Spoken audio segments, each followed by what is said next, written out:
Hello friends, आप सभी का स्वागत है अपने चैनल टॉप साइंस एकेडमी पर। आज लेकर आए हैं टॉप 10 क्वेश्चन। तो चलिए बढ़ते हैं। तो आज का पहला प्रश्न है, प्रश्न 1, गाय का जंतु वैज्ञानिक नाम है।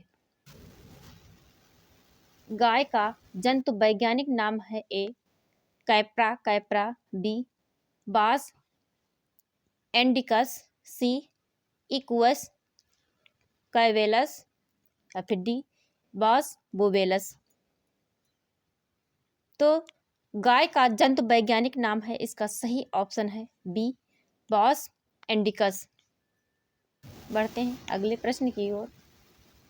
अगला प्रश्न है, प्रश्न 2, भैंस का जंतु वैज्ञानिक नाम है।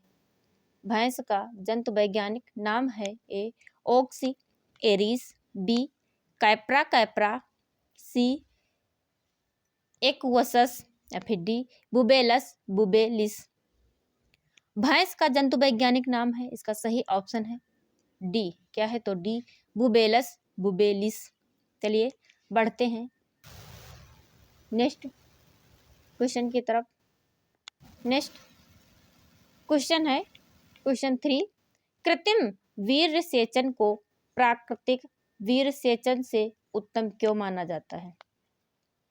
ए उच्च व उत्तम नस्ल के सांड से वीर्य को सभी जगह उपलब्धता, बी जन्मजात रोगों से मुक्ति के कारण, जन्मजात रोगों से मुक्ति के कारण, सी यह सुगम तथा सुलभ साधन है, डी उपरोक्त सभी। प्रश्न 3, तो इसका सही आंसर है डी। क्या है तो डी। कृत्रिम वीर्य सेचन को प्राकृतिक वीर्य सेचन से क्यों उत्तम माना जाता है, तो इसका सही ऑप्शन है उपरोक्त सभी, यानी उच्च व उत्तम नस्ल के सांड से वीर्य को सभी जगह उपलब्धता, बी है जन्मजात रोगों से मुक्ति के कारण, सी यह सुगम तथा सुलभ साधन है। तो इसका सही ऑप्शन है डी उपरोक्त सभी। बढ़ते हैं अगले प्रश्न की तरफ। अगला प्रश्न है प्रश्न 4, पशुपालन में अंतः प्रजनन करवाया जाता है क्योंकि इससे ओज में वृद्धि होती है, बी इससे उच्च गुणवत्ता वाली किस्म प्राप्त होती है, सी इससे विषम युग्म जता में वृद्धि होती है, या फिर डी इससे समयुग्म जता में वृद्धि होती है। प्रश्न 4 का सही आंसर, प्रश्न 4 का सही आंसर है डी। क्या है डी, इससे समयुग्म जता में वृद्धि होती है। अगला प्रश्न है प्रश्न 5। प्रश्न 5 है 70% से अधिक पशुधन पाया जाता है, ए डेनमार्क में, बी भारत में, सी चीन में, या फिर डी भारत और चीन। तो 70% से अधिक पशुधन पाया जाता है, इसका सही ऑप्शन है डी भारत व चीन में। चलिए बढ़ते हैं अगले प्रश्न की तरफ। अगला प्रश्न है प्रश्न 6, निम्न में से कौन सी समुद्री मछली है, ए रोहू, बी हिल्सा, सी कतला, डी सामान्य क्रस। तो निम्न में कौन सी समुद्री मछली है, इसका सही ऑप्शन है बी हिल्सा। हिल्सा समुद्री मछली है। बढ़ते हैं अगले प्रश्न की तरफ। अगला प्रश्न है प्रश्न 7, निम्न में से लाभदायक कीट है, निम्न में से लाभदायक कीट है, ए पेरिप्लेनेटा, बी मस्का, सी बॉम्बिक्स, डी मच्छर। तो निम्नलिखित में से लाभदायक कीट है, लाभदायक कीट है, तो इसका सही ऑप्शन है सी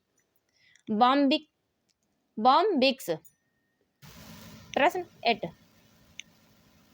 प्रश्न 8 है मधुमक्खी की कॉलोनी की सबसे छोटी मक्खी कौन सी है, ए रानी मक्खी, बी श्रमिक मक्खी, सी ड्रोन, या फिर डी श्रमिक तथा ड्रोन।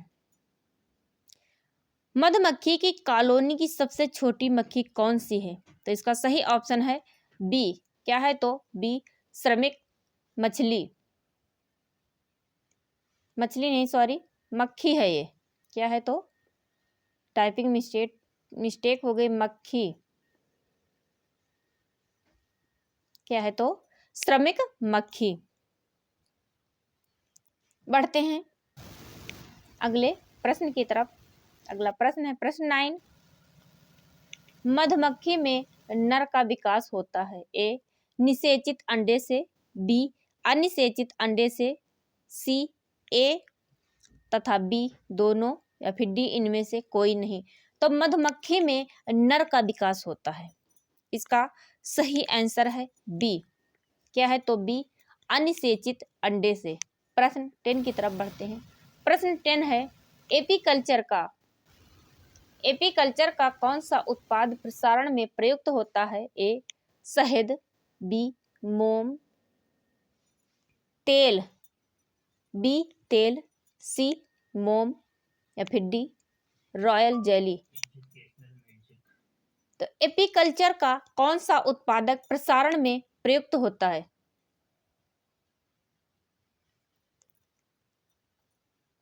तो इसका सही ऑप्शन है सी। क्या है? सी मोम। मोम एपीकल्चर के उत्पाद प्रसारण में प्रयुक्त होता है। तो ये थी हमारी टॉप 10 प्रश्नों की सीरीज। मिलते हैं नेक्स्ट वीडियो में। तब तक आप लोग हमारे इस प्रश्नोत्तरी को देखते रहिए। Thank you.